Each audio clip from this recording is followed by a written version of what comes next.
Assalamualaikum warahmatullahi wabarakatuh. Baiklah, di sini sebelum kita memulai presentasi kita pada hari ini, ada baiknya kita membacakan basmalah terlebih dahulu. Bismillahirrahmanirrahim. Nah, sebelum masuk materi presentasi, ada baiknya kami dari kelompok 1 yang membahas tentang termodinamika untuk memperkenalkan diri, yaitu saya sendiri Ilda Almonda dan rekan saya Melia Amrianti dan Miftahul Jannah. Kita masuk pada materi pertama yaitu tentang hukum termodinamika 1. Pada hukum termodinamika 1 ini, kita akan membahas tentang bunyi hukum termodinamika 1, perjanjian hukum termodinamika 1, siklus Carnot, mesin kalor Carnot, mesin pendingin Carnot, dan mesin pemanas Carnot. Nah, pada poin pertama yaitu tentang bunyi hukum termodinamika 1, yaitu jumlah kalor pada satu sistem ialah sama dengan perubahan energi di dalam sistem tersebut, ditambah dengan usaha yang dilakukan oleh sistem. Dari bunyi hukum 1 termodinamika, maka rumus umumnya dapat kita tulis Q sama dengan W ditambah delta U, atau dapat juga kita tulis delta U sama dengan Q dikurang W. Nah, di mana delta U itu sendiri adalah perubahan energi dalam sistem, W adalah kalor yang diterima ataupun dilepas oleh sistem, sedang Q adalah usaha. Materi yang kedua yaitu perjanjian hukum termodinamika 1. Nah, pada gambar di samping, pada gambar di sini kita dapat menarik kesimpulan bahwa usaha atau W bernilai positif jika suatu sistem melakukan suatu usaha, sedangkan usaha W bernilai negatif jika suatu sistem menerima usaha. Q bernilai negatif jika suatu sistem melepaskan kalor, sedangkan Q bernilai positif jika sistem menerima suatu kalor. Poin ketiga yaitu tentang siklus Carnot.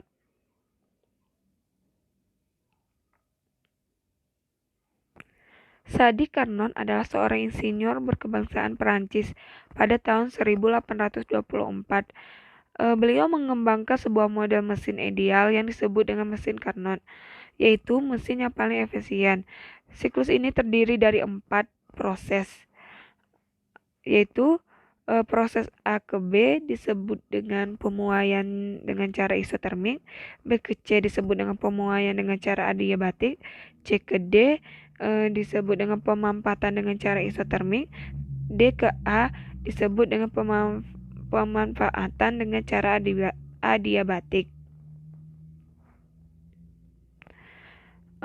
Materi selanjutnya itu tentang mesin kalor Carnot.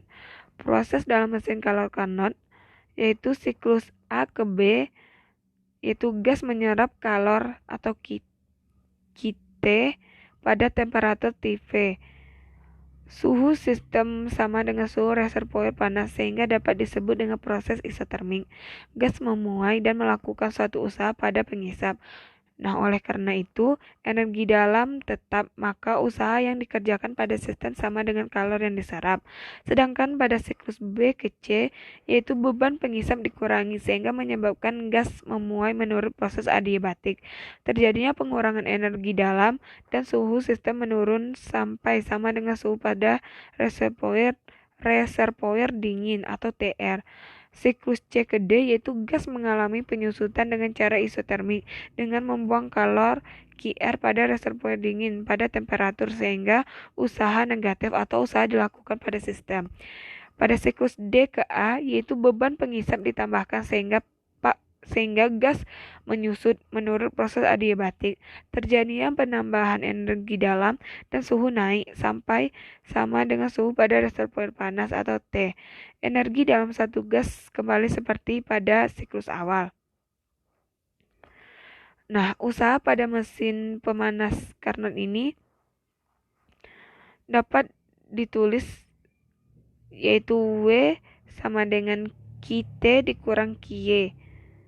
Karakteristik mesin kalor Carnot dinyatakan dengan efisiensi mesin atau ETA. Yang ini perbandingan antara usaha yang dilakukan dengan kalor yang diserap. Secara matematis ditulis sebagai berikut. Eta sama dengan W per QT dikali 100%. Eta sama dengan QT dikali QR per QT dikali 100%. Eta sama dengan 1 dikurang QR per QT dikali 100%. Efisiensi suatu mesin kalor jenis apapun selalu lebih kecil dari efisiensi mesin ideal atau mesin Carnot. Nah, berdasarkan hukum 1 termodinamika berlaku rumus QR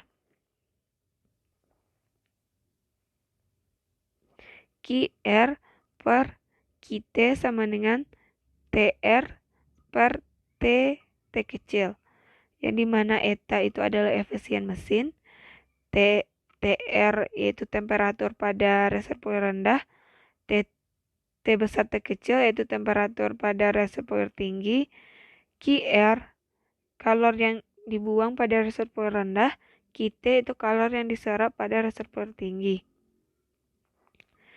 Materi kelima yaitu tentang mesin pendingin Carnot. Contoh dari mesin pendingin Carnot antara lain mesin pendingin ruang dan lemari es. Siklus mesin pendingin Carnot adalah kebalikan dari siklus mesin kalor Carnot, karena siklusnya ialah reversibel atau dapat balik.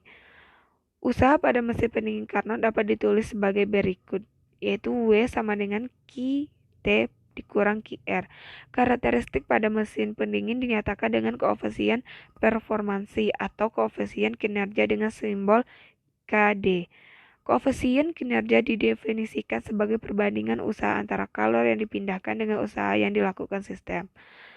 Materi terakhir yaitu tentang mesin pemanas Carnot. Karakteristik mesin pemanas dinyatakan dengan koefisien kerja dengan simbol Kp. Secara matematis dapat ditulis sebagai berikut, yaitu Kp sama dengan QT per W sama dengan QT per QT dikurang QR. Kp yaitu T besar T kecil per T besar T kecil dikurang TR. Kp yaitu 1 per eta. Baiklah, itulah materi pertama dari saya.